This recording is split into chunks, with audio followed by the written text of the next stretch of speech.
descobrir mais sobre esse trabalho, porque ele é meu convidado de hoje, está aqui no estúdio. Tudo bem, Adriano? Tudo bem, Seja tudo legal. muito bem-vindo. Obrigado. Muito interessante essa obra. Eu quero saber o que te inspirou a escrever sobre esse período renascentista, todo esse conceito. O que me inspirou é a própria época. A época sempre me inspirou, porque eu sou um estudante de história. Amo estudar história.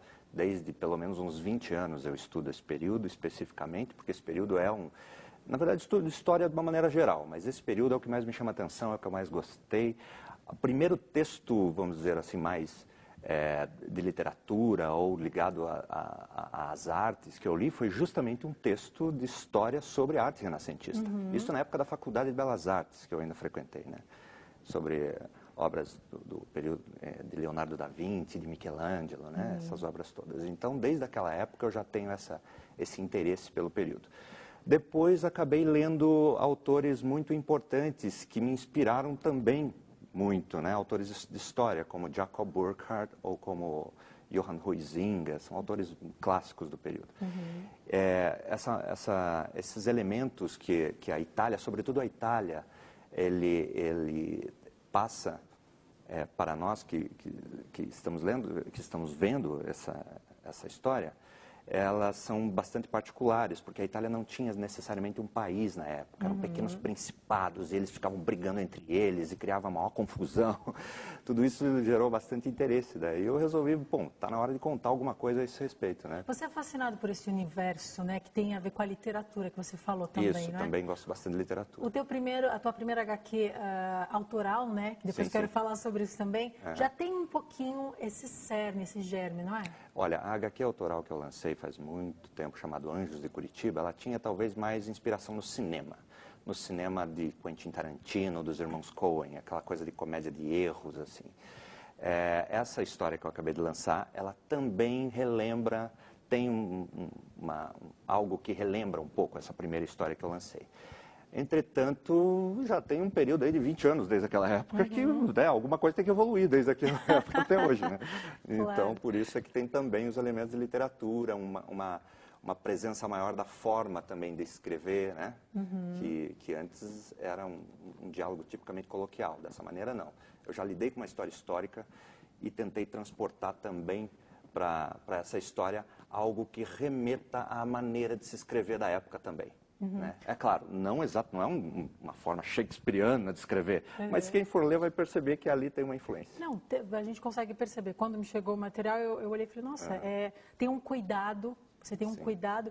E você estava me falando sobre essa questão também de ser para o adulto também, tirar um pouco desse ambiente que às vezes remete à criança, não é? Isso você está se referindo relativo às histórias em quadrinhos, né? Com certeza. A maneira com que as pessoas veem as histórias em quadrinhos, os que não estão muito relacionados a esse meio de comunicação, eles têm essa imagem. A imagem de que a história em quadrinhos é um elemento, é um tipo de comunicação e expressão ligado mais ao público infantil.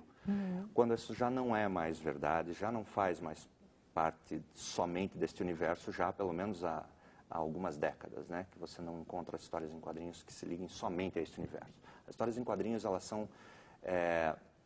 são como um meio de comunicação e expressão que pode, através das suas características típicas, serem plataforma para se contar qualquer tipo de história. Né? Legal.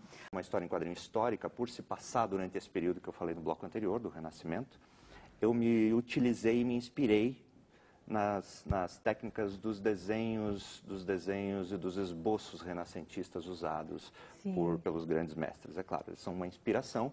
Eu faço não esboços, mas uma obra acabada que tem essa inspiração. Inclusive a cor, todo o tratamento. A cor, eu quero saber um pouco da história. Então. Conta pra gente, enfim. A história é o seguinte. Primeiro, o título, né? O Senhor dos Porcos. Dos Porcos, O Senhor dos Porcos é um título irônico que eu coloquei, primeiro porque nós estamos lidando ali com bandidos, com crime, né? São criaturas que chafurdam na lama. Então, o Senhor dos Porcos é uma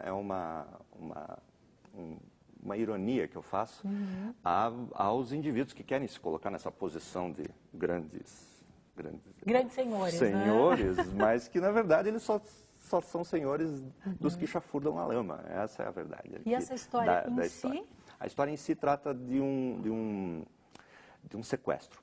Um sequestro que, sob certo ponto de vista, deu errado, sobre outro pode ser que tenha dado certo. Pelo seguinte, era muito comum na época vários indivíduos senhores feudais, antigos senhores feudais que se tornaram nobres, ou mercadores que ganharam muito dinheiro, enriqueceram.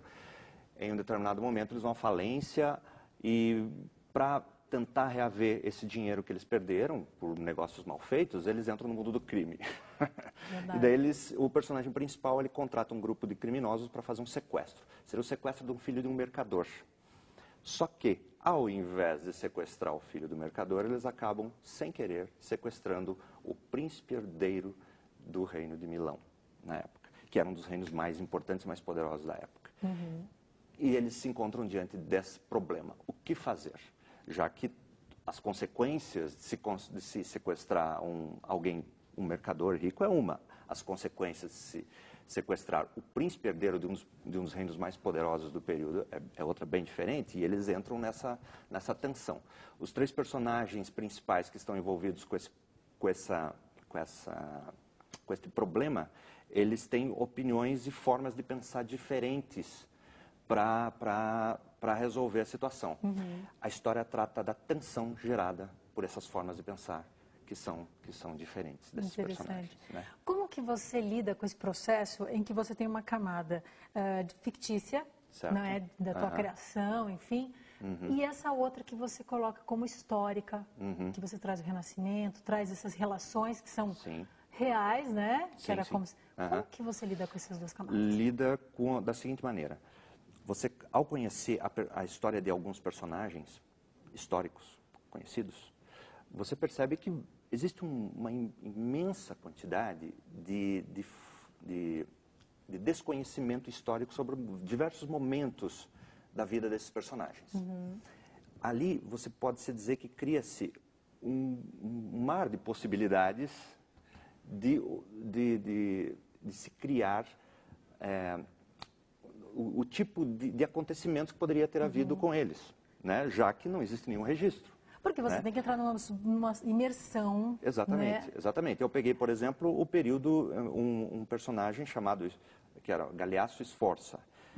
Um momento em que ele era, antes dele virar príncipe, ele era filho do rei, ele era o príncipe. Antes dele virar o rei, no caso, na época, os próprios reis eram chamados de príncipes. Pelo menos ali dos reinos italianos.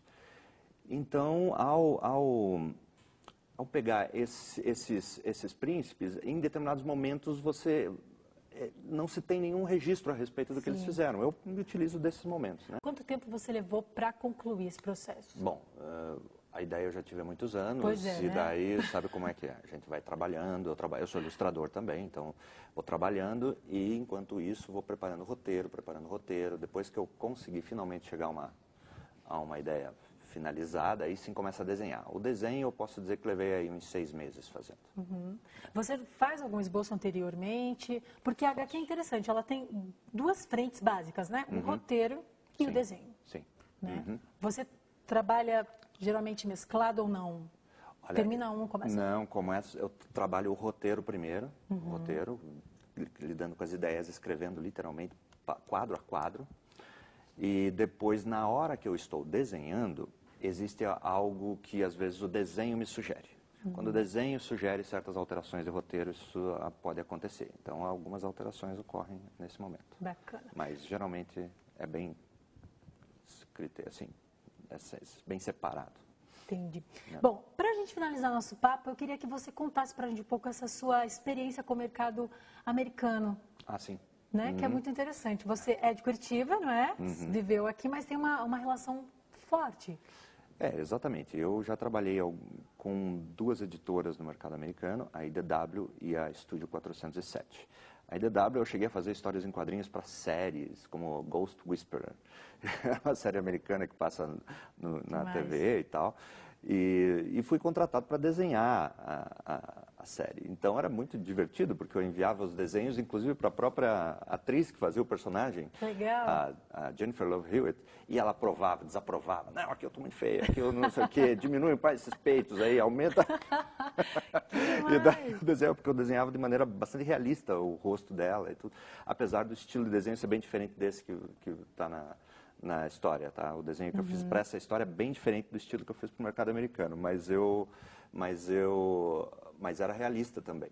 E então teve essa experiência que foi bem bacana, assim. Desenhei também capas para o mercado americano, desenhei histórias de ficção científica, como robôs que enfrentam ninjas, essas coisas. Demais.